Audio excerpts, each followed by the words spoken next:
जब भी graphical question आता है तो वो आपको एक साइकोलॉजिकल प्रेशर बिल्ड करता है, लेकिन आप हमेशा ध्यान दिया करिए कि जब भी ग्राफ दे के क्वेश्चन पूछता है उसके दो ही इंपॉर्टेंट एस्पेक्ट्स होते हैं, या तो एरिया कुछ काम दे रहा होगा या फिर उसका स्लोप काम दे रहा होगा, और कोई वैल्यू दे सकती है, लेकिन दो इंपॉर्टेंट एस्पेक्ट है, एरिया और आपका क्या हो गया, स्लोप हो गया ग्राफ का।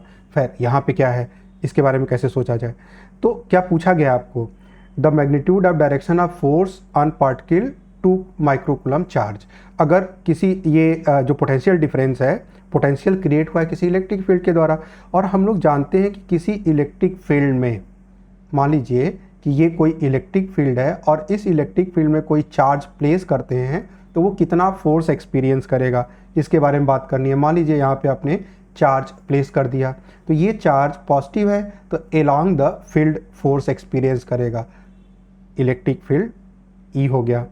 अब ये जो इलेक्ट्रिक फील्ड निकालनी है, यहाँ पे इलेक्ट्रिक फील्ड का मैग्नीट्यूड कैसे निकालते हैं या इलेक्ट्रिक फील्ड कैसे निकालते हैं, तो हम लोग जानते हैं इलेक्ट्रिक फील्ड जो ई होती है दैट इज जब भी एक्स वाई जेड कंपोनेंट आपको दिया हो, है ना, तब आप कहते हो डेबर बाई डेबर X of potential minus times and minus ये आई कैप होता है, आई कैप माइनस डेबर बी बाई डेबर वाई जे कैप और माइनस डेबर बी बाई डेबर जेड के कैप।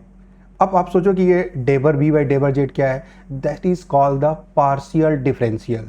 लेकिन जब एक ही वेरिएबल चेंज हो रहा हो, एक ही डायमेंशन चेंज हो रहा हो, तो ये जो पार्शियल डेरिवेटिव है ये टोटल डेरिवेटिव में चेंज हो जाता है। क्योंकि यहाँ y और z का वेरिएशन दे नहीं रखा है तो ये क्वांटिटी एब्सेंट हो जाएगी, ये ज़ीरो हो जाएगा, क्योंकि y z है नहीं। x के लिए जो dv बाई dy होगा या डेबर b बाई डेबर y होगा वो ज़ीरो होगा, क्योंकि x इसके लिए कांस्टेंट काम करेगा, और डेबर b बाई डेबर z x के लिए कांस्टेंट काम करेगा, क्योंकि x में सिर्फ वेरिएशन हो रहा है। मतलब क्या हुआ, दो इंपॉर्टेंट एस्पेक्ट इसमें कंक्लूड हुए कि जो इलेक्ट्रिक फील्ड E है, ये जो पार्शियल डेरिवेटिव है, it become total derivative dv by dx I cap, ये हो गया। अब निकालना क्या है, dv बाई dx। अब dv बाई dx कैसे निकालेंगे, ग्राफ देख के, तो dv बाई dx मतलब slope of the graph. dv by dx क्या होता है, स्लोप ऑफ द ग्राफ होता है।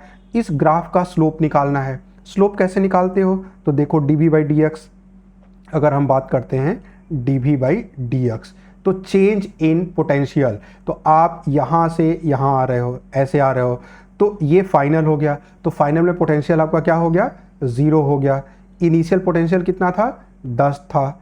फाइनल डिस्टेंस कितनी थी, 2 मीटर। इनिशियल डिस्टेंस कितनी थी, 0 थी।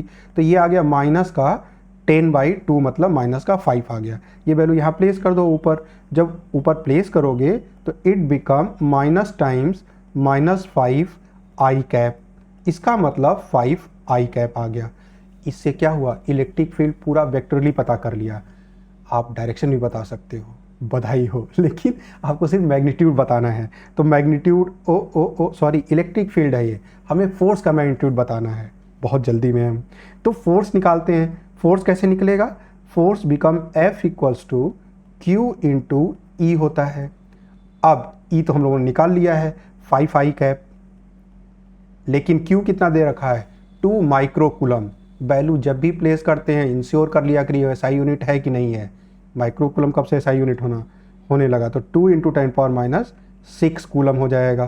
तो इट बिकम 5 इंटू 2 10 हो जाएगा, 10⁻6 पहले से है, तो इट बिकम 10⁻5 आई कैप। तो फोर्स का जो मैग्नीट्यूड हो गया 10⁵ न्यूटन हो गया, और डायरेक्शन प्लस x एक्सिस हो गया, अगर डायरेक्शन पूछा होता तो। आई होप आप इससे कुछ न कुछ सीखे होंगे।